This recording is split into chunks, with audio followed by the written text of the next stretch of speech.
विश्वामित्र जी की राम भिक्षा।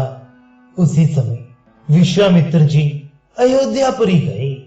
महाराज ने उनका बड़ा आदर किया और उन्हें घर ले आए। अपने प्रिय पाहुने को पाकर राजा दशरथ ने उनकी पूजा करके खूब पहुनाई की और कहा कि हमारे समान किसी ने पुण्य नहीं किया, जिसके प्रभाव से हमें आपका दर्शन हुआ। महाराज ने कहा कि हमारे समान किसी ने पुण्य नहीं किया। यह बात सुनकर मुनि ने प्रसन्न हो महाराज की बड़ाई की। उस समय महाराज और मुनि के मिलन सुख को महाराज और मुनि का मन ही जानता था। प्रेम, भाग्य, सौभाग्य, शील, सुंदरता और बहुत से आभूषणों से भरी हुई रानियां हृदय से आनंदित हो अपने पुत्रों सहित ऋषि के पैरों पर पड़ी। विश्वामित्र जी ने उन्हें आशीर्वाद दिया। इससे वे सब अत्यंत प्रसन्न हुई। मानो उन्होंने नवीन कल्पलताओं को अमृत रस से सींच दिया हो। जिस समय मुनि ने भाइयों के सहित श्री रामचंद्र जी को देखा, तब उनके नेत्रों में जल भर आया, शरीर पुलकित हो गया और मन मोहित हो गया। वे अपने कर कमल से श्री रामचंद्र जी के मस्तक का स्पर्श करते हैं और हर्षित होकर उन्हें हृदय से लगाते हैं। इस समय मुनिवर प्रेम सागर में डूब जाते हैं, उसकी था नहीं पाते।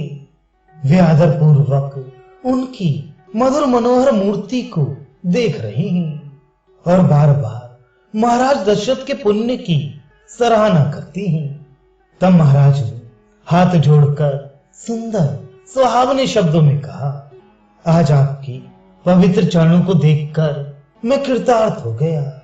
हे प्रभु, आप पूर्ण काम हैं और चारों फल अर्थ, धर्म, काम, मोक्ष के देने वाले हैं। इसी से हे मुनि नायक, मैं आपसे कोई सेवा पूछते हुए डरता हूं। कौशिक मुनि ने राजा का वचन सुन उनकी प्रशंसा की और धर्म कथा कहकर जिस काम के लिए आए थे वह कहा। जब मुनीश्वर ने महाराज को अपना कार्य सुनाया, तब महाराज स्नेह और सत्य के बंधन से जड़ीभूत हो गए। उनसे कुछ भी उत्तर देते ना बना। महाराज से उत्तर देते नहीं बनता। ये देखकर वशिष्ठ जी ने अनेक प्रकार से राजा को समझाया। उन्होंने इधर तो विश्वामित्र जी के तप और तेज का वर्णन किया और उधर कुछ श्री रामचंद्र जी का प्रभाव समझाया। गुरु जी के वचन सुनकर महाराज ने धैर्य धारण किया और फिर कौशलेश्वर महाराज दशरथ ने हाथ जोड़कर कहा, प्रभु, आप दया सागर और सारी परिस्थिति से अभिज्ञ हैं, अतः आपके सामने बहुत विनय करना उचित नहीं है। हे नाथ, घर और वन में नगर और नगरवासियों के सहित मेरी और इन बालकों की रक्षा करने वाली तो आपकी कृपा ही है। इस प्रकार महाराज ने मुनि से अनेक प्रकार के दीन वचन कहे और श्री रामचंद्र एवं लक्ष्मण जी को उन्हें सौंप कर उनके चरण कमल पकड़ लिए। माता पिता की आज्ञा पाकर श्री राम और लक्ष्मण जी कमर में तरकस और पीतांबर तथा हाथों में धनुष और बाण लिए गुरु के चरणों पर गिरे। पूर्ववासी राजा और रानियों ने अपने मन को श्री रामचंद्र जी के साथ कर दिया और कहने लगे, हे रघुनंदन, मुनिवर का कार्य करके कुशल पूर्वक शीघ्र ही लौटाना। वे सब शिव जी को मनाकर राम लक्ष्मण को आशीर्वाद देते हैं कि तुम विजय और यश प्राप्त करो। नहाने में भी तुम्हारा केश न गिरे, अर्थात तुम्हें किसी भी अवस्था में किसी प्रकार का कष्ट ना हो। और देखो, आने में देरी ना करना। उनके चलते समय सकल पूर्ववासी वियोग से विवल हो गए और छोटे भाई शत्रुघ्न के सहित भरत जी ने श्री रामचंद्र के चरणों में प्रणाम किया। तरह तरह के शुभ शकुन होने लगे, मानो उन्होंने भावी मंगल की सूचना दी थी। तब श्री रामचंद्र जी और लक्ष्मण जी ने विश्वामित्र मुनि के साथ प्रस्थान किया। वे क्रमशः श्याम और गौर तथा किशोर अवस्था वाले हैं और दोनों ही मानो मनोहरता के भंडार हैं। ऐसा जान पड़ता है मानो ब्रह्मा जी ने सारी शोभा को बटोर कर ही इन्हें रचा है।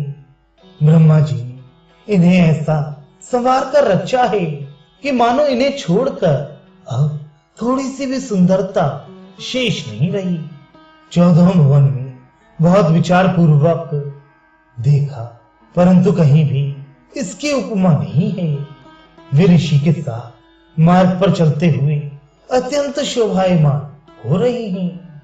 उनकी वह छवि तुलसीदास के हृदय में बस गई है। वे ऐसे जान पड़ते हैं मानो मधु, चैत्र और माधव वैशाख के साथ सूर्यदेव उत्तर दिशा को जा रहे हों।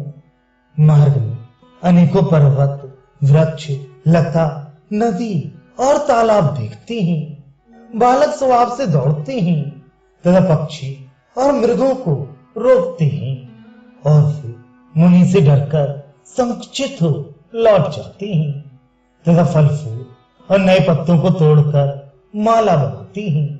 श्री रामचंद्र जी के आमोद प्रमोद को देखकर कौशिक मुनि के हृदय में प्रेम उमड़ आता है।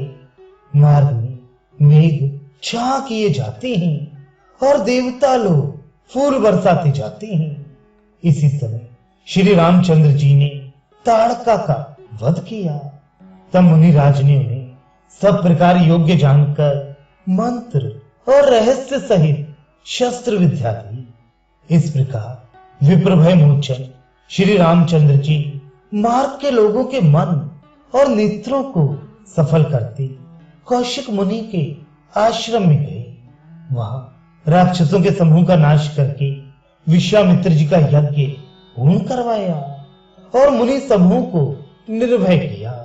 भगवान के इस सुयश को सारे संसार ने गाया।